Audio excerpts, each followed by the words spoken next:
നമസ്കാരം. ഇൻസ്റ്റൻറ്റ് സാമ്പാർ, പത്തി സാമ്പാർ എന്ന് പറയും. ഇപ്പോൾ ആയുർവേദ റിസോർട്ടിൽ പോയപ്പോൾ തന്ന സാമ്പാറാണ്. അതായത് വെറുതെ തക്കാളിയോ എന്തെങ്കിലും വെജിറ്റബിൾസ്, തക്കാളി ചേർത്ത് വെജിറ്റബിൾസ്, മഞ്ഞൾപ്പൊടി, ഉപ്പ്, കായപ്പൊടി ചേർത്ത് വേവിക്കുക. പിന്നെ സാമ്പാർ പൊടിയും കൂടി ചേർക്കുക. എന്നിട്ട് ജസ്റ്റ് തേങ്ങ അരച്ച് ചേർക്കുക. ഇത്രേ ഉള്ളൂ സാമ്പാർ. അപ്പോൾ നല്ല ടേസ്റ്റിയാണ്. പരിപ്പൊന്നുമില്ല. അപ്പോൾ വേണമെങ്കിൽ നമ്മൾ ഈ കടലപ്പരിപ്പ്, നമ്മൾ സാമ്പാർ പൊടി ഉണ്ടാക്കുമ്പോൾ കുറച്ച് കൂടുതൽ കടലപ്പരിപ്പ് ചേർക്കുക. കടലപ്പരിപ്പ് കുറച്ച് കൂടുതൽ ചേർക്കുക.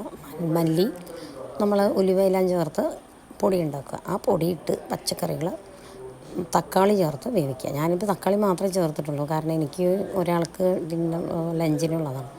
അപ്പോൾ അതുകൊണ്ട് നല്ല ടേസ്റ്റിയാണ് കേട്ടോ. പെട്ടെന്ന് 5 മിനിറ്റ് ഉണ്ടാക്കാം തക്കാളി സാമ്പാർ. ഇഡ്ഡലിക്കും ദോശയ്ക്കും ചോറിനും എല്ലാം ഹെൽത്തി സാമ്പാർ.